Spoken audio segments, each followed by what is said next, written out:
the former Director General of Equatorial Guinea's National Agency for Financial Investigation (ANIF), rose to public prominence in late 2024 but not for his official duties. Instead, he became a household name following the leak of hundreds of explicit videos showing him engaged in sexual acts with various women, including prominent figures' wives and relatives. The videos, many reportedly filmed without consent, circulated widely across West and Central Africa, triggering outrage, fascination, and intense public debate. A great-nephew of President Teodoro Obiang Nguema Umbasogo and the son of Baltasar Engonga Ejo, president of the CMAC Commission, Engonga was part of Equatorial Guinea's elite. His privileged background afforded him a fast-tracked career and access to powerful political circles. At ANIF, he was tasked with investigating financial crime, a responsibility that now seems darkly ironic. In October 2024, just weeks after the sex tape scandal erupted online, authorities arrested Engonga on charges of financial misconduct. He was accused of embezzling over 1 billion CFA francs, approximate $1.67 million,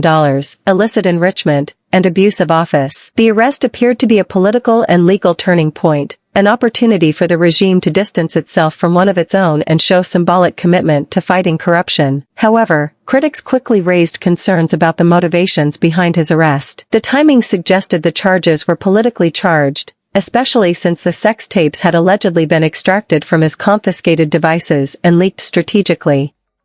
Rather than focusing solely on the financial case, the government issued statements decrying his immorality and disgraceful conduct, indicating the scandal had far-reaching reputational damage beyond the courtroom. In the months leading to his trial, Engonga remained in Black Beach Prison, Equatorial Guinea's most notorious detention center, where he reportedly continued to proclaim his innocence. His legal team argued that the charges were unfounded and politically motivated. They also claimed the leaks were a violation of privacy, both his and that of the women involved. Meanwhile, the public response was polarized. On one hand, many condemned Engonga for exploiting his position and showing moral depravity. On the other, a significant number of men on social media praised his exploits, turning him into a bizarre sort of anti-hero. The women featured in the tapes faced intense shame and online abuse, revealing the deeply ingrained misogyny in the public discourse.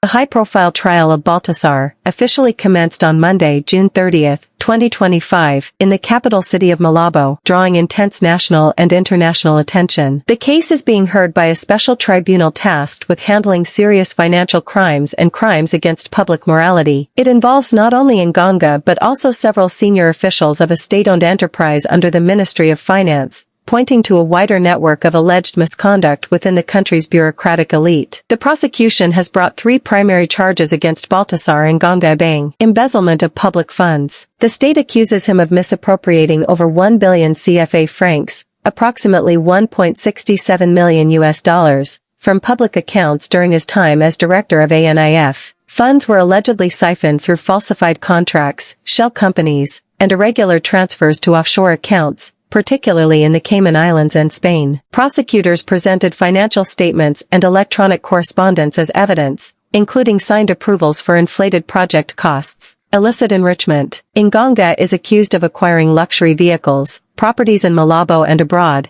and designer goods far beyond what his official salary could support. The prosecution submitted asset declarations and customs records, including a yacht allegedly purchased with diverted funds. Abuse of office. He allegedly used his position to intimidate whistleblowers and manipulate internal audits. Evidence was presented of several investigations against prominent businessmen being dropped abruptly under his leadership, supposedly in exchange for bribes or personal favors. The prosecution is demanding a total sentence of 18 years. 8 years for embezzlement, 4 years and 5 months for illicit enrichment, 6 years and 1 day for abuse of power, as well as a fine of 910 million CFA francs and a ban on holding public office during the period of incarceration. The defense's position. Engonga's defense team, led by prominent Malabo-based lawyer Marcos Nsuo, has categorically denied all accusations. Their argument rests on several key pillars. The defense claims that Engonga was arrested and held without formal charges for several weeks in Black Beach Prison,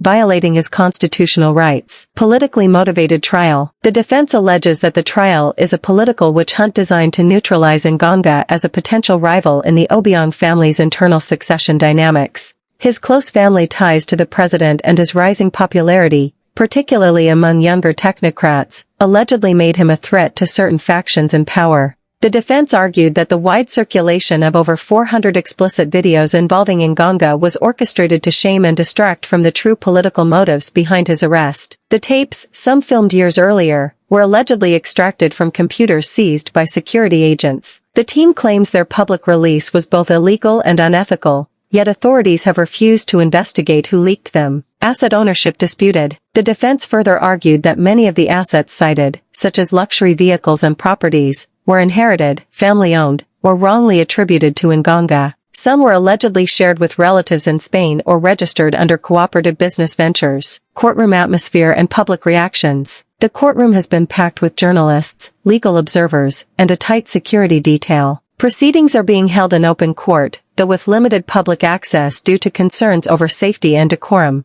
The trial has drawn comparisons to similar scandals in other African nations, particularly the Zuma and Sonko cases, where sex and politics have intersected explosively. Outside the courthouse, reactions are mixed. Some view Engonga as a disgrace to public service, while others, especially among youth and online commentators, see him as a tragic victim of a hypocritical elite. On social media, the hashtag #BelloGate continues to trend, with memes, commentary, and fierce debate over morality, power, and privacy. A major focus of the scandal remains the women featured in the sex tapes, many of whom were filmed without their full consent. The trial, however, has largely ignored their rights and welfare. No charges have been filed against those who leaked the videos, nor has the court inquired into the potential violation of privacy laws or mental health consequences for the victims. The trial is expected to run several more weeks, with witness testimonies, forensic audits, and digital evidence still under review. Legal analysts say the verdict could shape future cases involving elite impunity in Equatorial Guinea. If Engonga is convicted, it would mark one of the rare instances where a high-ranking member of the ruling circle is held accountable, but many doubt whether justice will go beyond symbolism. For now, Baltasar Bello Engonga remains both prisoner and symbol of excess, of elite impunity,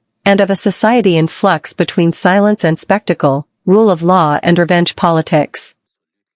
If you've been captivated by the story of Baltasar Bello Engonga and want more fearless breakdowns of power, news, and politics, then this is the channel for you. Don't just scroll, hit that subscribe button now and turn on notifications so you never miss a drop.